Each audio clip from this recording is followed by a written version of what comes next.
All right, guys, what's up? This is In the New, an XFL podcast, and it is week 2 in the XFL. I'm here with my guy, Jordan. What's up, y'all? How you doing, Jordan? I'm doing all right, man. How are you doing? Doing pretty good. This is for the XFL. XFL, X out, right there. X out, baby. Boom, boom. Whoop. It was pretty interesting week. We'll talk about it. We'll get into it. To say the least, it was an interesting weekend of football in the XFL. We've got a lot to cover, and Jordan, I think we need to talk about quarterback play first. And That's what we're going to start with? Quarterback play for me. We can start with that. Yeah, let me just take this for a second here with the quarterback play. I think we've got the good, the bad, and the ugly, the way I see it. Ugh. The good, PJ Walker. 100%. The face of the league right now. Basically, I read a quote today. I was doing some research on PJ Walker, and actually the Steelers tried to sign him for a weak contract during the this last season to prepare for when they were going to play the Baltimore Ravens. So they're going to prepare for the Baltimore Ravens. They wanted a guy like PJ Walker who emulates the game of Lamar Jackson to be their scout team quarterback for a week to get them prepared for the game. But the XFL, of course, said, no, he's one of our QBs. He's got the Tier 1 contract. He's signed, sealed, delivered.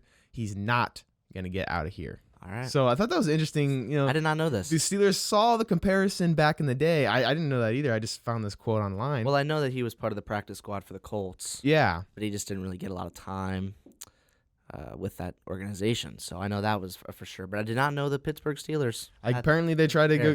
Steelers tried to get after two of the XFL quarterbacks because, of course, when Ben Roethlisberger went down, they tried to go get Landry Jones. Yeah. It was the backup quarterback for a while, but they said no as well. So that's an interesting story coming out of this. So they were stuck with Doug Hodges and Mason Rudolph. But anyways, yeah. So that's my Tier 1 guy, and of course, also the other Tier 1 guy is Cardale Jones. No doubt, yeah, and he's been exceptional the first 2 weeks. I mean, Cardale Jones, he's looking like the undefeated man, right? What's that stat? He's 13-0 in his starting games, collegiate and professional career, and it's been fun to watch him, really. Yeah, no doubt. And I mean, we'll get into deeper game analysis, but that game, I mean, that offense is something to behold. Yeah, and I think unlike the Roughnecks, which are very reliant on PJ Walker, I think the formation and the foundation around Cardale Jones is strong. So yeah, definitely. We'll get into that. And I think their whole team of the defenders look just really unreal. They're going to be tough to beat when it comes down to because they're just playing good all around football, all phases, offense, defense, special teams. But those are my Tier 1 guys in the good. And I don't know whether to throw Tamu out of. It's tough to throw him in there, but his stats don't lie. Last phenomenal. 81% completion ratage, 284 yards, 3 touchdowns, 2 interceptions. That's where it kind of got him. Last week, one of the interceptions, again, we'll get into this later, but he was hit on the throw. So one of them, you can kind of take away from it. One of them was just awful. He threw it into triple coverage. So I think it's pretty safe to say we can throw him up in the bunch of elite quarterbacks. He's leading. I saw a stat on XFL.com today that says he's leading the league in completion percentage at 83%. That says something. He's throwing a catchable ball for sure, and not to mention to the open receiver with his legs. I mean, he's a mobile quarterback just as much as PJ Walker is. So I mean, I don't know. It's hard to say. He's a little bit more physical too. I think. You look at him; he's definitely hitting the gym strong. He's got those big arms. He's got that Hawaiian blood. The throwing Samoan. He's got that. He's got that rock. The rock vibe in there. Yeah. But yeah, so I would like to throw him in there, but then after those three guys, it's a bit of a drop off, right? I mean, a bit is an understatement. I think. Who the heck is Cornelius? Oh, Lord. So out of the Vipers... Here's my question. Who is the Vipers quarterback? They have no one on that team that can play quarterback. Well, what are they doing? I thought they were going to go with Flowers, Yeah, but he wasn't out of South Florida. He wasn't that good either. He missed a wide open receiver on that fourth down when he got sacked. Yeah. So they're having a bit of a quarterback, I'm saying. A little bit. I'm saying right now, Tampa Bay, right there, that Florida area... Tebow. We'll see. But I don't know. He's already in spring training with the Mets right now. I did do some research on that. Okay. And so I figured he was still with the Mets. Yeah, he's trying to get up in that. He's just signed into spring training for them. So I think that's what he's doing right now. It's not going to happen. My football. And honestly, why would you ever? Who would want to go on the Vipers right now? Anyways, they're a nightmare on offense. Okay, on offense they're a nightmare, but they've got that really good they got that really good tight end, big body guy. What's Treadwell. his name? Yeah, Treadwell. He's looking really like a good player. And we talked about him last week. He had a great play last week. And he made a couple good plays in this game too. No, I think for sure he's definitely their best player on offense. But their defense, they have some names. They've got some good defensive players, and it's just a nightmare over there though to me. Like watching them play offense is like watching literally a tornado hit a town because it's that bad.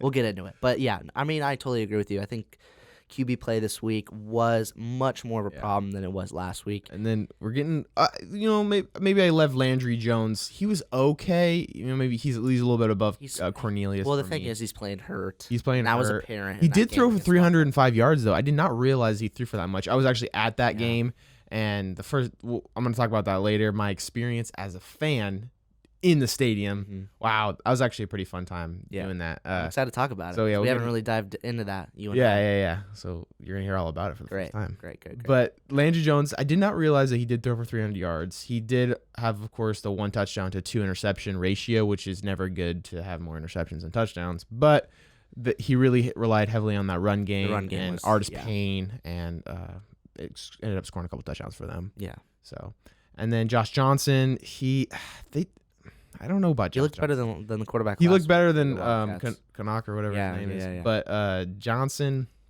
196 yards, 2 touchdowns. He threw to Spruce, man. Spruce is I'll talk about it. Spruce is awesome. Electric in the everybody gets this whole chant in the stadium, just this Spruce. Oh yeah. Every time he catches the ball. Dude, it's just such a fun name. Oh yeah. It sounds like everybody's booing, and then so a couple of the fans were like, "Are they booing?" Like, no, they're saying Spruce, man. Like to me, this is our guy. I don't know if you watched highlights of the game after, but there was a moment. We'll talk about it when we get in the recap. But there was a quote that Spruce said that made my week. I loved it. What did he say? Well, we'll talk about it. We'll talk. Okay. It's a little teaser. Teaser. We're gonna talk about it because it was hilarious. Okay. So yeah, Spruce definitely, he's a leading receiver in the XFL right now, 192 yards. But Josh Johnson, he had that one nice completion to him down the field, but he missed them earlier in the game on the other side of the field, right where I'm sitting. I thought, Spruce lays out for it, but it was just one of those plays. It was on third down too. Yeah, it was just lays out for it, and he just overthrew him by about a step. In the end zone, too. It was a bummer. Like, they should have scored. The Wildcats aren't as bad as they look, okay, guys? Turnovers. It's turnovers, and turnovers was the name of the game. Ooh. Because the stinking running back, I don't know how many times they got to the goal line. Elijah Hood. They're on the goal line 3 or 4 times and just gave the ball away. Yeah. And I couldn't believe, I was sitting there just like, come on. Yeah. Score. That first half was brutal to just watch as a football fan. But it was fun in the stadium. The crowd and the atmosphere was definitely a good time. And then I think our last quarterback to talk about, Brandon Silver. Oh, no, we got 2 more. Brandon Silvers for Seattle. He missed a lot of throws. I mean, he's going to get better. I think he's going to get better, though. There's some upside. I mean, how many completions did he have? He had 7. 7. We only had 91 yards, 1 touchdown. To me, that's just showing you that, that system right now is not relying on a quarterback. Yeah. So, and honestly, that might be perfect for Brandon Silvers. I don't think he would be able to survive in a Roughnecks formation or anything like that. So maybe that's the perfect fit for him. But for sure, play good defense. Yeah, no doubt. And then our last guy. We'll talk about our last guy. Oh, brother. Matt McGloin. Yeah. Oh my goodness, that was tough for. One of the worst quarterback performances I've ever seen in my life. He threw for 44 yards and 2 interceptions. Yeah, that's the stats, right? Not to mention 44 yards on 19 attempts. Yeah. That is horrible. And then the interview, the sideline, we got to talk about that. We'll talk about it. Once we get to these games, we're going to talk about it. The sideline interview, though, I'm just going to go ahead and get into it right now. It's bad. You cannot do that as a quarterback. For a veteran quarterback. A veteran quarterback who's been around the game for a while now. You cannot throw your whole organization under the bus like that. I don't care how bad everybody else is playing. As a quarterback, you're the leader of your team. You should always be the guy saying, okay, when something's good happening, it's always we. All right. When something's good, when you're getting praise, it's always a we, 100%. a we. And then when it's bad, it's always I. Mm-hmm. That's how you got to be as a quarterback. That's how a true leader is. It's always I when you're in the bad situation. And he did not. He didn't say he played bad at all. He got interviewed by a sideline reporter, and she's going, hey, what do you think you need to fix? Oh, I think we need to change everything. I mean, there's a lot of stuff behind the scenes, and just he's demolishing his whole stinking organization, and then he ends up getting benched for it. I mean, there's no doubt that he did that with intention. He wanted to get back at the coaching staff because he felt that the coaching staff let him down in some way. Obviously, we're not really in depth in terms of play calling for any team, but yeah, I think the problem really is that he didn't take any blame for any of it. I don't care how he deserved a lot of blame because he played awful the whole game. So yeah, I mean, there's definitely some tension there, which is surprising because of how good the Guardians were last week. Yeah, I think though. They played an offense that was struggling a lot, the Vipers, last week, and their defense was rolling, right? Mm-hmm. And I think, like I said, I alluded to it last week, even a math teacher could stink and play quarterback when you get playing defense like that. He could go out there and throw a couple completions and hand the ball off, and boom, you're winning the game because their defense gave up 0 touchdowns last game. Yeah, exactly. And so when you start to get an offense that can a little bit produce, and their defense scored a couple touchdowns, I mean, that amazing play by Marcel Frazier for that DN right over that interception on like the 5-yard line when they're trying to throw that screenplay. Yeah. But I think definitely when you're that player as a quarterback, you got to wear it on the sleeve. That's part of being the quarterback. That's the name of the game. You're getting paid the big bucks to do it. You got to be that guy. You got to be the leader. So. Yeah, I totally agree. And it's really a shame because again, we mentioned it. He's been in professional football for a long time, and he's been around. I mean, to be fair, he mainly was in Oakland. They haven't really had a good quarterback in a long time. But again, that's no excuse for the way he reacted. And I mean, life goes on. We'll see if he can respond in week 3. Yeah.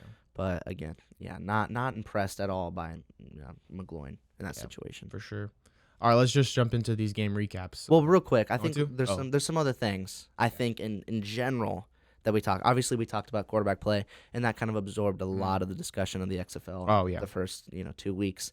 I just think in general, the offenses just haven't been explosive, and that's a shock for a lot of people. Just especially with the rules, the way they're set up. We talked about it last week. The rules, the way it's set up, you would expect major offense, and we saw it in the first 2 games of the XFL. We saw it last week and Saturday. So, but this week. We saw a shutout. We saw, again, the Vipers and the Dragons struggle on offense.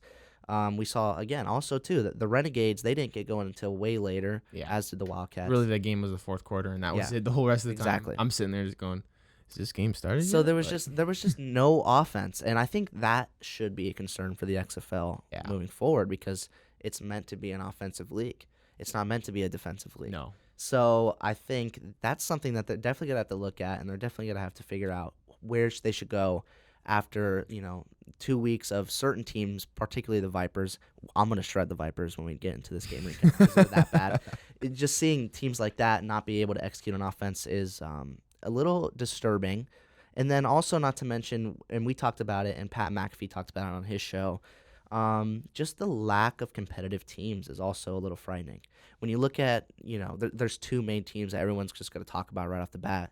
That's the Defenders and the Roughnecks. Those are the 2 teams that have looked very, very impressive in all aspects of football in the first 2 weeks. Other than that, there's been flaws in every other franchise that are glaring, and it makes it seem like, can these teams keep up with the 2 main teams, especially with PJ Walker? There's no one in the league right now that's mimicking his style of play. Yeah. So we're wondering, okay, and not to mention they're playing great defense. The Roughnecks are playing top defense. Same with the Defenders. Exactly. So, to me, there's 2 teams that are nearly perfectly run, and the other teams, there's a lot of flaws and a lot of errors that need to be solved. And I think, again, that's another thing that the XFL will have to continue to figure out throughout, their journey in the next few weeks.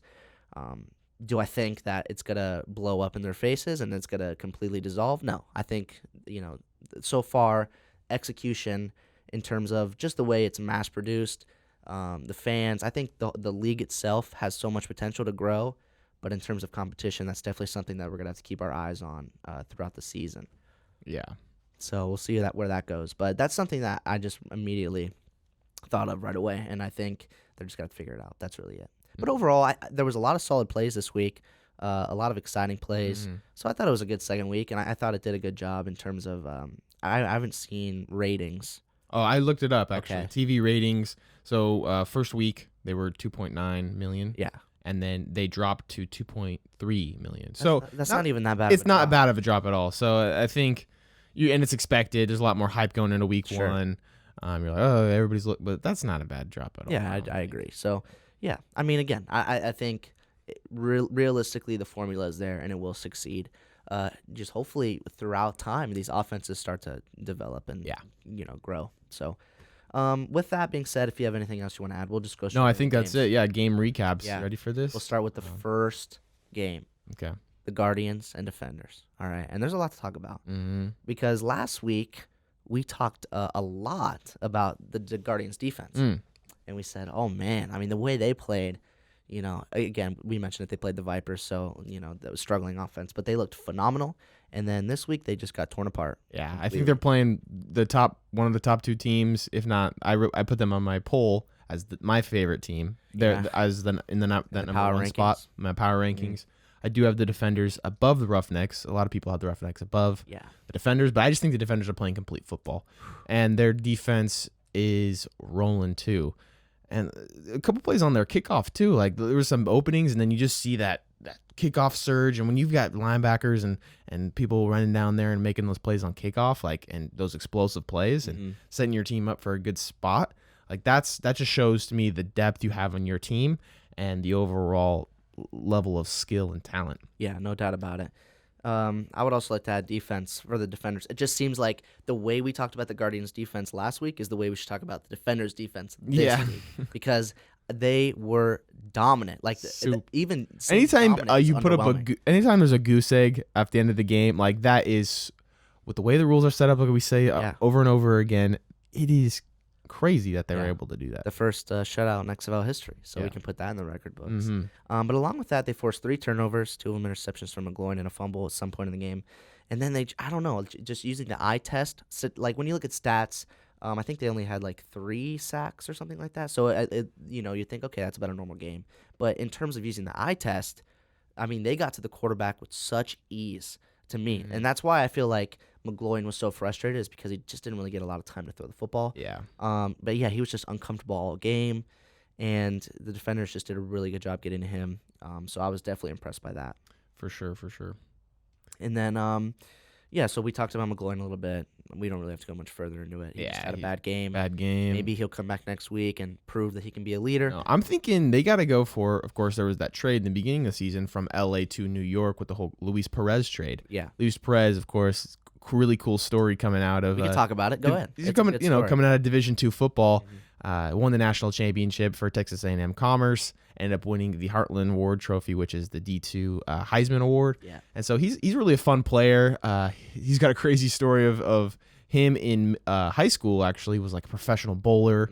Was the best bowler in the country. Played some crazy I don't even know the number. I'm might be making this up off the top of my head, but it's somewhere around 9 perfect games, or maybe around that number. Yeah. In that area, all said, he's a good bowler. Think about a perfect game. When you bowl a perfect game, you bowl 11 straight strikes. Yeah. I mean, that's bananas. And he did it 9 times. Yeah, somewhere around that number. Wow. And so he's an amazing athlete, of course, for just doing that originally. And then he's like, okay, senior of high school, let's go out for the football team. He didn't even play quarterback his senior year. He goes and plays wide receiver. Of course, he's not getting any looks because he's playing. He's one of those guys on the team. He's like, I'm just gonna play wide receiver. Let's see what happens. Okay. Then he decides to go to a junior college. Ends up being 9th on the depth chart of quarterbacks, and that's bananas. Crazy stat. Imagine 9 quarterbacks on a roster. That's a nightmare. So he's 9 of 9. He works his way up to the starting quarterback, and then he gets an offer from. Plays well enough, gets an offer from Texas A&M Commerce, which is a Division II powerhouse, really. Yeah. And then he ends up taking this team to a national championship, wins the Heartland Award Trophy, like I said before, and gets his shot with the Rams practice squad, and the whole camp and everything. Ends up getting released, then was playing last year for the Alabama team of the AAF. Forgot the name. Yeah. But he's a good player. Yeah. And I was excited for him to be in LA.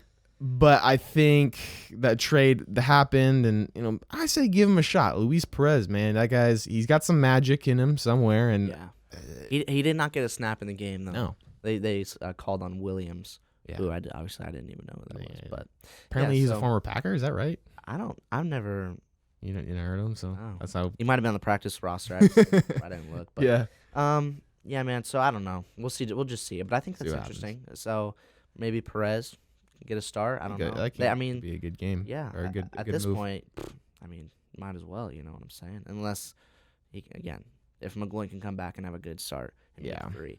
So, wait, no. I wanted to talk about Cardale Jones for a little bit. Okay. Yeah, just because, I mean, we talked about it again, but I just kind of want to put some emphasis on Coach Hamilton. Oh, okay. The offensive play calling was just there's some chemistry there that's going to be special going on. It's been phenomenal since the start of this league. It's been exceptional. The triple fake last week was an awesome play, and then this week we saw the first double forward pass, which is not a thing in the NFL. So that was interesting to see, and it worked to perfection, just like the triple fake did. Yeah, and I think that says a lot about that team and the way they're coached. The way that I watch them, and I go, they are having fun. Oh, it just looks like they're Pep Hamilton, Cardale Jones, that offense, they're having fun. Yeah. And when I was at that Wildcats Renegades game, it didn't seem like everybody was like scared. A little bit of tension. Like they were just like, we gotta win. Because they're both 0-1. 0-1, you're coming, and there's some. Of course, they fire Pepper Johnson. The Wildcats do. Who are we? We should be, and then the Renegades. We should be the top team in the league. That everybody thought. So it just feels like when you just play loose and play fun and have just a blast and do the triple reverse, do the double forward pass, and have some fun playing the game of football, like we all love it. And I think that's just where it's got to come from. For sure, I totally agree with you, and especially in this league too. Mm-hmm. You know what I'm saying? Like just the start of this league, and you're right. I feel like the teams that have had the most fun out there are executing perfectly. But when there's tension, we talk about with the Guardians. There was just tension and it didn't work. No. So I think obviously chemistry has a lot to do with it. Before we move on to the next game, I just want to talk about the receiving crew of the defenders because they were exceptional. They are. Rashad Ross, was a former Redskin, and he was phenomenal last Saturday. And then DeAndre Tompkins. I mean, I would have confused him with DeAndre Hopkins because he was that good. Yeah. I don't know about all that.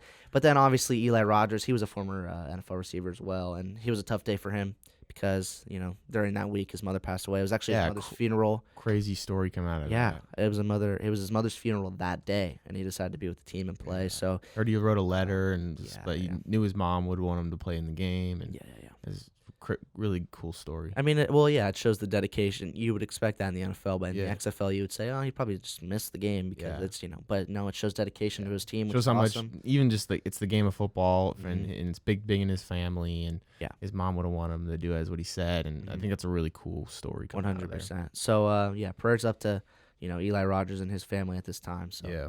But overall, I mean, dude, the defenders are solid. I think you have every right to put them at number 1 in your power rankings because they're just firing on all cylinders right now, 100%. Week 7, look for that. Week 7 is when the Roughnecks play the defenders. Yeah. Week 7. Not before? No, week 7 they play. All right.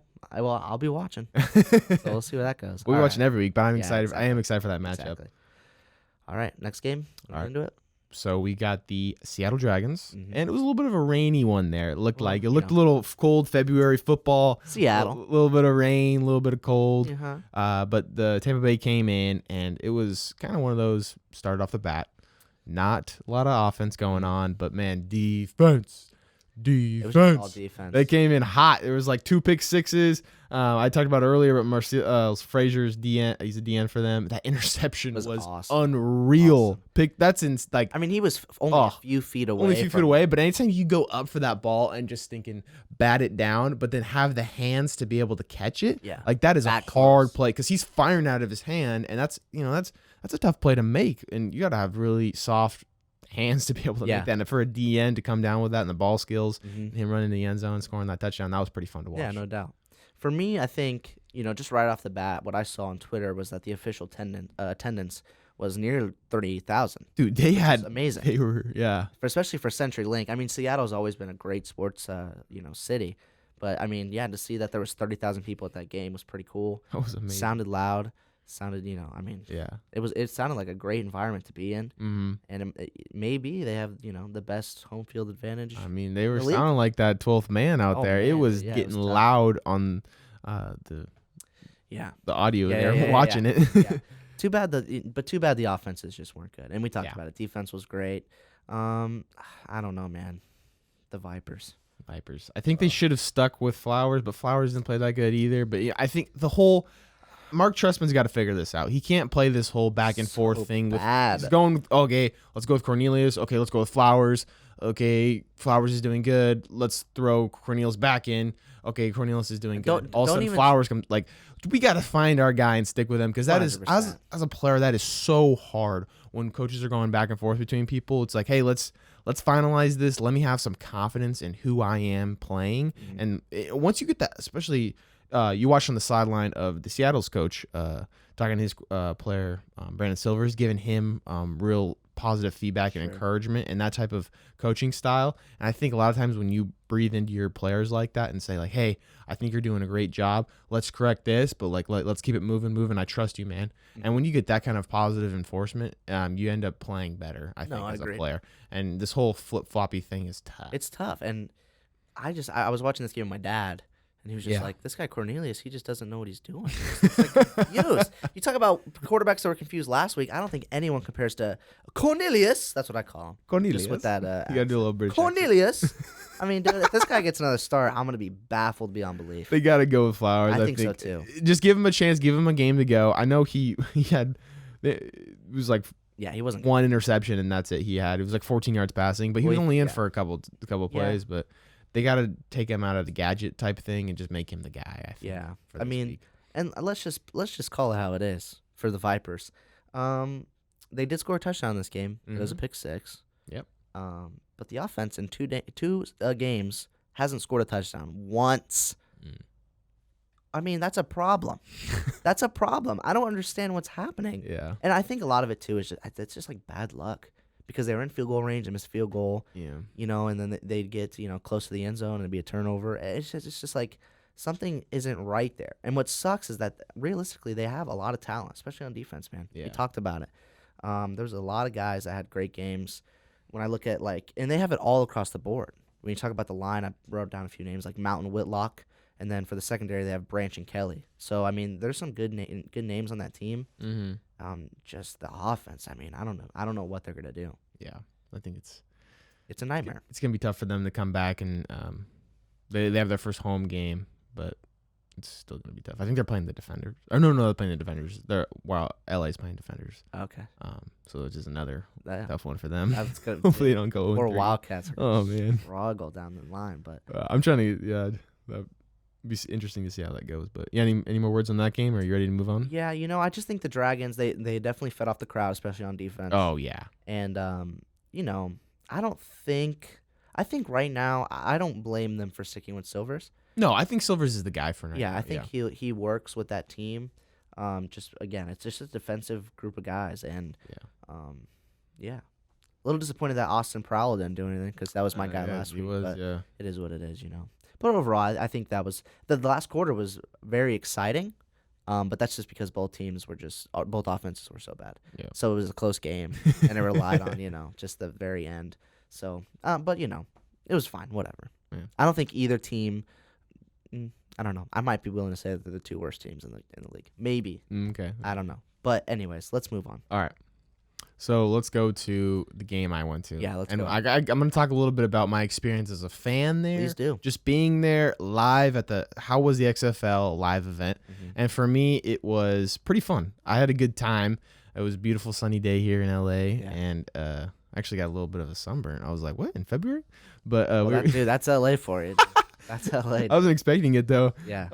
It was beautiful though, and it was just felt like one of the, you're walking out with the fans. There's about 15,000 there, which is a really good showing, I think, for LA area, especially the new team. And the stadium doesn't hold that many more people, so. No, yeah. So it was pretty full actually. Yeah. It wasn't. There was some scatteredness going on, but definitely big time. But I'm walking into the game. It's so sunny, shining. You're feeling great. You're like, oh, this is a great day for football right now. Yeah. Like this is perfect football weather. Little breeze going on. Walking in, and there was tons of fans. Well, I felt like my dad said, because he went to a Charger game. He's like, I feel like I'm at a Charger game right now because it's. Was there like tailgating and stuff? Yeah, there was tailgatings. There was everything was going on, and you could smell the hot dogs and everything. And we're walking around the stadium, everybody's getting snacks. We're trying to find our seats, and it's packed. I was like, whoa, like this is big time. This is awesome, Yeah. And so we went and found our seats. We were sitting in the north side of the stadium there, and it was pretty funny. It's like that kind of standing room area, but also the little things fold down where it's like a little bit of a seat. Okay. But it's a cool little area, and one of the guys called it the litter box. This is the fans for the LA Wildcats. This is the litter box fan zone. So a little fan lingo That's there. clever. The litter box. We're having a good time. But and then they had this chant going where every time they go defense, they go defense, meow meow. Wow. I laughed so hard. The Wildcats or the House Cats? I don't know. What the heck, dude? We were looking for some play though. Yeah. Everybody's like but everybody was goofing around, having a good time, and it was pretty. I had a pretty good time as a fan, and just seeing everybody be crazy. Did you go through like the team store? Did they have like a whole team store? They had like just like easy ups with all their gear underneath. Okay. They didn't have like the actual big store. I don't know. I think that's on the other side of the stadium, but it was definitely. I saw a bunch of stuff that they were selling, but it was cool. Well, I was gonna say, like, in terms of the fans that you saw, were they repping their merch pretty well? Or yeah, I feel like a ton of people had Wildcats gear. Dope.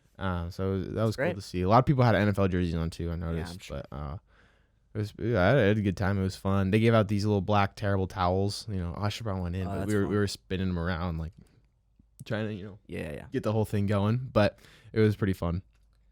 And but for the play. It was that first half. The first half, fun. We were all sitting there like, we're all excited. Everybody's so stoked to be there, at the game. And then it was like, when's the game gonna start? Like it was. The first half was tough, but definitely that fourth quarter got pretty entertaining with that long pass to Spruce, and then a couple touchdowns by Artis Payne, and it wasn't all bad for the Wildcats. They of course completed the very first 3-point try. That was awesome. I witnessed it live. That's the very first XFL. That's history, baby. Very first XFL 3-point try for good.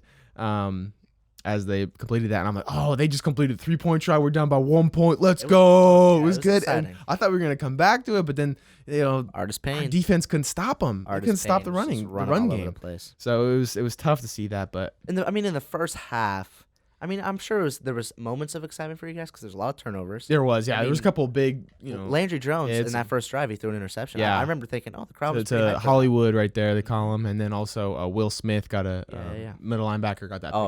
IE guy out of. I don't know what Landry was thinking on that throw. There was a couple. I was like, that's why I didn't have him as my top tier guy because those two picks were a little bit like, whoa. And not to mention when he ran outside of the pocket and ran out of bounds, he looked awful. He looked like Tom Brady. My dad was like, what? Yeah, it looked crazy. We were like, ooh. And honestly, maybe it was just the padding on him, but he looked kind of out of shape. He looked kind of big. Yeah, I don't know. But whatever. I'm not going to hate it. 300 yards. Whatever. 300 yards passing. Pretty good. But yeah, just turnovers in the first half was the story. That's all the story was. Yeah. It was turnover, and the Wildcats would turn the ball over right before they You got to give credit. You got to give credit to that defense, the Renegades. Just being able to force those turnovers, and man, they should have scored at least 30 points. I think the Wildcats. Yeah, it was fun. When I was watching the first half, I was just like, this might be one of the worst football games I've ever seen. Like the turnovers were horrible. Yeah, and it continued in like the beginning of the third. Yeah. It was just turnover after turnover. I hope what I was saying, my analysis after the game is, I think there wasn't a ton of practicing going on in the off season. Everybody kind of got drafted. They get thrown in this new situation. I think as the season goes on, we're gonna start seeing these players play better and better football. Yeah, I could see it for sure. So because there's some big names out there like Lance Dunbar, Artis Payne, like. These are big guys, big names that are that should be totally dominating out there. And Landry Jones, like former Steelers quarterback, like they should be good, right? But, well, we can talk about that first touchdown because it was a pretty good throw from Johnson. It was just like a thread the needle, He's found a way to get it to Spruce. Spruce. Yeah, that man's a monster, dude. So he is Mr. LA Wildcat right there, and he's the guy. Yeah, so what was the quote though that you thought was funny? Okay, well that was later. So that was the first throw, was like a slant route, and then he got a deep go route, and he caught him with the deep touchdown, and like it was funny. I guess the player that was defending him on the Renegades was like trying to talk smack already when he already caught the ball, and he was like, "Dude, I already caught it." And the interview person was right in front of him, trying to get like an immediate reaction after the score, and she was like, Spruce, what did you see on the play?" And he just said, open touchdown, and he walked away. He said open touchdown. Open touchdown. He just drops the ball right there. He gave no insight, and it was awesome because I was like, yeah, leave him alone. He just scored. Give him a few minutes. You know what I mean? The quick interview, you got to be real quick on your answer. I feel like that's the last thing you would think of your score. You're like, yes. Yeah. And then microphone's in your face. You're like, what do I say? You're just like, oh, touchdown, man. I love how she said, what did you see on the play? And he didn't even say what he saw on the play. Like, he was just open touchdown. You could have been like, ball, score, touchdown. Yeah, that's all. Yeah. He literally gave no insight, and it was awesome, and I was happy for him. Yeah. But, I mean, yeah, for the Renegades, it was all the running game. Cameron Artis-Payne almost got to 100 yards. Did we see someone get 100 yards last week for rushing? Close. Pretty close, right? The guy for the St. Louis Battlehawks, he had about 85. I think it was Jones, or what's his name? Let's see. Hold on. I believe it's Jones. Jones, yeah. And so it was good. It was cool to see him. There was that one play where he scored where he basically just ran like horizontal, and then all of a sudden the block started coming in. He found the end zone. So he had a great game, 99 yards, and then once Landry Jones got hot, which he eventually did, finally started getting some passes. I think he just really ran into a tired Wildcats defense, and he took advantage of that completely. So they were on the field for a lot. Yeah, no doubt Offense about couldn't it. get going really, so. It's just tough. You got to finish. Yeah, the Wildcat. And gotta finish. I mean, the times they were in the red zone, they just messed it up. You're not going to win football games if you turn the ball over 5 yards away from the end zone. So that's something they definitely got to work on. Yeah. Now they're 0-2. And they're going to play. Then at home, they're playing the Defenders this next week. It's going to be tough. And then, for the Renegades. I mean, the Renegades, I don't know. Again, they didn't play a great game either. And I think it was a little disappointing for Dallas fans in the sense that this was supposed to be the best team in the league. Yeah, you kind of expected Landry Jones back. You expected him just to start lighting up that field, and he didn't really. Didn't happen at all. 300 yards, which give him credit for that, but it just didn't look as pretty as it should have been. Yeah, I guess not, man, but we'll see what happens. You ready for the next game? Yeah, man. That's all I got. Yeah. All right, next game. Well, actually, real quick, I'd just like to say, I mean, in terms of what they did last week, the two teams, the Wildcats and the Renegades, it was an improvement. There was. I don't know. Like I said, there's some highlights. Like no doubt. Like Spruce definitely. Awesome. Jones played a little better, or Johnson played a little better, I think, and I think also. You think they're gonna stick with Johnson behind center? I think so. You got to find some type of continuity. Yeah. And you can't be switching up all the time. Sure. We got to find our rhythm. We got to find our chemistry. And he fits the mold of the quarterback that we were looking for. I think so. Like quarterback. That's really the move, I think, for the XFL. For sure. These dual threat type guys. No question. Yeah. So that's all I wanted to say. Cool. Either way, we'll see what happens. These were like, remember, I remember we were talking about the XFL. Even before this podcast started, we were like, if there's two teams that we think are going to be solid, it was going to be the Wildcats and Renegades. And now we're sitting here like, I don't even know if they're even top four, either of them. No. At this point, so I don't know. We'll see. But the next game was the one that everyone was excited for. That was a fun game. It was definitely cool. And it was just because the quarterback matchup, I think. Because of what we saw last week from both these quarterbacks, we all said, I mean, they're kind of mirror images of each other in terms of P.J. Walker and Jordan Tamayo. Yeah. So, and they delivered. They really did, I thought. Both quarterbacks did phenomenal. It was definitely, like, for Tamayo, like we said earlier, 81% completion percentage. Like, that is ridiculous right there. 284 yards, 3 TDs. Of course, he did have the 2 interceptions. We said that already. But it was good out of him, I think. Oh, my gosh. Mostly. I think, no doubt about it. And I think what's funny is no one gave the Battlehawks any love before the season started. No. And realistically, the team isn't nearly as talented as the Roughnecks in terms of just on-paper roster. But Tamayo, he's keeping them alive. And he's the reason why they might be the third best team in the XFL right now. Yeah. And I'm excited to see what they do against, like teams like Dallas and whatnot, if they can hold up and continue this momentum forward. Oh, yeah. But yeah, I think Tamayo, what's crazy is if you look at what he's done, you would say, statistics-wise, he should be the best. Mm-hmm. But he's not. And you want to know why? Cardale Jones. It's because of Cardale Jones. But then, of course, the player that he was playing against on the other sideline of this game, P.J. Walker. P.J. Walker. It's just crazy because you want to talk about people that don't even know a lick about XFL football. They know who P.J. Walker is. Yeah, P.J. Walker has become the guy. Yeah. The face of the league so far. Because did you see that Patrick Mahomes sidearm throw? Oh my goodness, that was so sweet. I saw it live, and I was like, why? I saw him immediately through the sidearm, but Kevin Burkhardt and Greg Olson, I think they were on the call, neither of them really talked about it until the slow mo because it looked so impressive on that slow. That slow mo was sweet. Yeah, it was so sweet. So, and then obviously, I again, it was like once it hit Twitter, everyone was saying, "This is Patrick Mahomes. This is the Patrick Mahomes of the XFL." And I mean, at this point now, you think to yourself, "There's no way he's not going to get looked at by the NFL." Oh yeah, he's got to be looked at at the end of this season. I'm thinking, especially with the way those two guys played last year. Of course, Lamar Jackson winning MVP, Patrick Mahomes winning their franchise's Super Bowl and winning the Super Bowl MVP.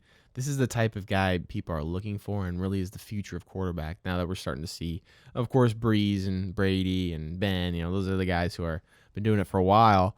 But I think this new form of quarterback is definitely way more challenging to defend against. And I mean, at this point, there's a lot of teams in the NFL that could absolutely use him. Oh yeah. And the two teams we just talked about, the two teams that had him, they could use him right now. The Pittsburgh Steelers and Indianapolis Colts could 100% use PJ Walker and have him as a starter on that roster. Yeah, the Colts definitely. Oh my gosh, yeah. Jacoby Brissett, I love him, but you're not ready to be a starter yet. I'm sorry, young buck.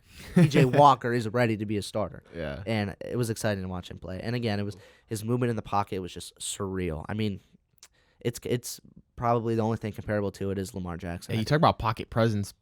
I really love the way he climbs and navigates and be able to avoid and dodge people, and very accurate on the throw. 100%. Or on the run, too. Yeah. And he had that one throw at the beginning of the game that was taken away because he stepped out of bounds. His receiver stepped out of bounds. But again, it was one of those just perfect lobs. Yeah. He just chucked it, and it was just perfectly in place. Another team that looks like they're just having fun playing the game. Exactly. And that's why, again, we talked about it. That's the reason why we think these XFL teams, certain teams, are doing better than others. Yeah. It's because there's not really any pressure on their backs. It seems like every other team has so much pressure on them to succeed for some reason. You feel like the weight of the XFL succeeding is on some of these coaches' backs, they feel. Yeah, probably. And it's like, gosh, just let it go and have some stinking fun playing the best game ever. 100%. Yeah. Especially for the XFL. It's just we're all happy just to see football in February, March, April, May, June. Not June, but in April. Yeah. But we're all just happy to have football right now in the spring, and fans are excited about that. We got to stop worrying about, is this going to be the next AAF or is this going to be the next? And let's just make it clear in terms of the foundation, it's nowhere near the AAF. Yeah. Because the XFL, there's so much more money put into it. There's so much more dedication put into it. The AAF just felt like, all right, we'll try it, give it a go, and it's failed completely. Yeah. The XFL, it's set for success, way more than the AAF was ever. I feel in the Wildcats organization especially that there's just this pressure and they want to win so bad, but they're just so about just trying to win this game and tense and they want to do it for the city and everything, and it's like, okay, we'll figure it out, man. Let's just have some fun playing the game. I think 100%. that's the takeaway, at least for me, from week 2. And then we have fun watching the games because this game was just so much fun to watch. I mean. And I think in terms, Houston is just a better, more balanced football team than the St. Louis Battlehawks. So the best team won, and that's usually how it ends up being. Sometimes not, but again, I kind of want to focus on receivers because go for it. Man, that one guy Phillips, he is awesome, and the play that he made, where he was just in the the end of he found himself behind the coverage, and PJ Walker just had a lob right over the defender. Yeah, that man was up so high in the air to make that catch. And he just did that. He almost looked like he was going in for a triple jump type thing. Yeah. He threw his leg up, his knee drive into the air, and just goes up for that ball and was able to make it seem 5 feet in the air. Yeah. It was awesome, monstrous. And Lewis too on that team is really phenomenal. Together they combined for 113 yards receiving. So, I mean, I think PJ Walker he just has a really solid team around him too.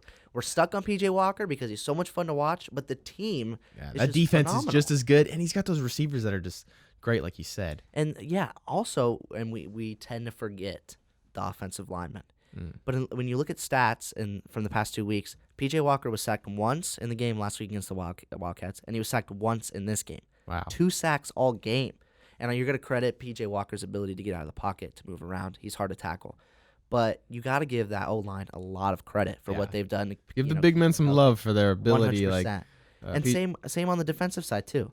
They have on opposing quarterback dropbacks, they've been able to pressure them on 41% of the dropbacks, which is the most in the XFL. It's almost 50%. That monstrous. That is a lot. They're dominating up front on both sides, and it's kind of like a cliche almost that when you dominate on both sides, you're gonna win. All 3 phases, like I keep saying, man. When you play complete football, you win games. 100%. So, yeah, I mean, the Roughnecks, they're my team. They're my team, dude. And I'm excited because I want to see where PJ Walker goes. I think it's going to be fun to watch him. See where these whatever happens get going. It's going to be like watching your kid. Like the little leagues to the high school to college. It's going to be exciting. Like the sentimental attachment. Yeah. I've been watching this since day one, PJ. Yeah. Yeah, so, but it was a great game, and I'll again give credit to, the Battlehawks. They fought till the end, and in like the third quarter, I was thinking, oh, this is kind of over, but then they started coming back, and the Battlehawks really, they kept their stride for sure. And we mentioned it again, Tamahu only had 7 incompletions in the game. I mean, that's something special there. So, yeah. So overall, the games this week were exciting.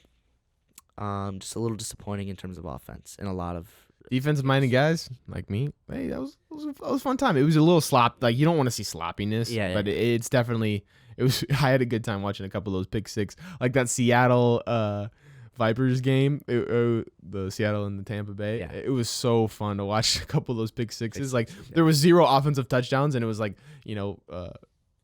so many touchdowns already. And I was like, it's all defense. Yeah. Man. This is great. Yeah. So, I mean, you play football, linebacker yourself, so that's like your forte. Yeah, it's fun. It's fun to watch a defense score. Yeah, no doubt. And I obviously, true football fans will appreciate, a good defensive execution in any game.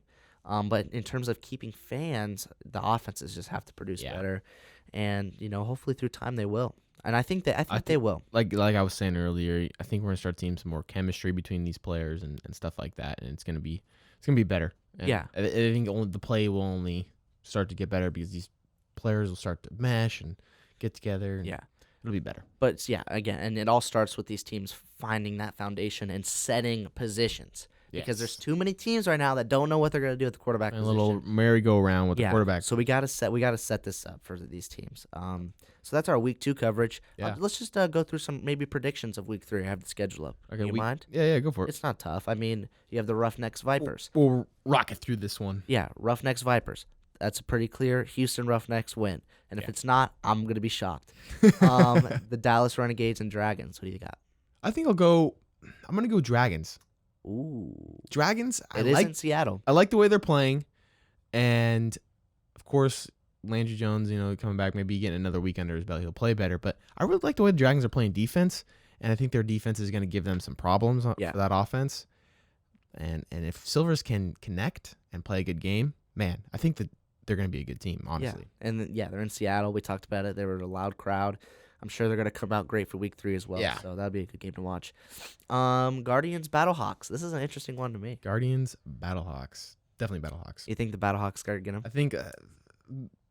because the Guardians, again, we mentioned it the whole time. I think Tamahu's just too good right now. Yeah. Their defense is pretty good, is like we saw week 1. So there's still some of that. So it could cause them some trouble for the Battlehawks. But I think... it'll be an intriguing game. I'll go for the Battlehawks. Okay. I want to pick the Battlehawks too, just because I'm not a fan of Matt McGloin. Yeah, no one is at this point. But maybe if they come out with Luis Perez, I might switch my pick. But we'll see what happens. I think the Battlehawks will win as well. It's also in St. Louis. I think that's their first home game. Yeah, so that'd be exciting to see them play. And then finally, Defenders Wildcats in LA. It's tough for the Wildcats. Hopefully they come out firing. I think there's a good team there. Yeah. And like I said, I thought they should have scored 30 points, the Wildcats. Mm-hmm. So maybe if they can click, give the Defenders some run for their money, because of course they're traveling all the way to the West Coast. It's their first away game. They don't have that fan basis that they have of the whole 30,000 people. Mm-hmm. So they're going to be a little bit of a hostile environment.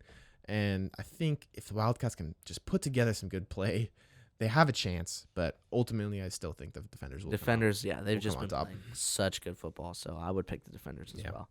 All right. That's our episode 2 of In With the New XFL podcast. Thank you for listening. We are so happy for you guys out there who are listening. Please subscribe. Please share.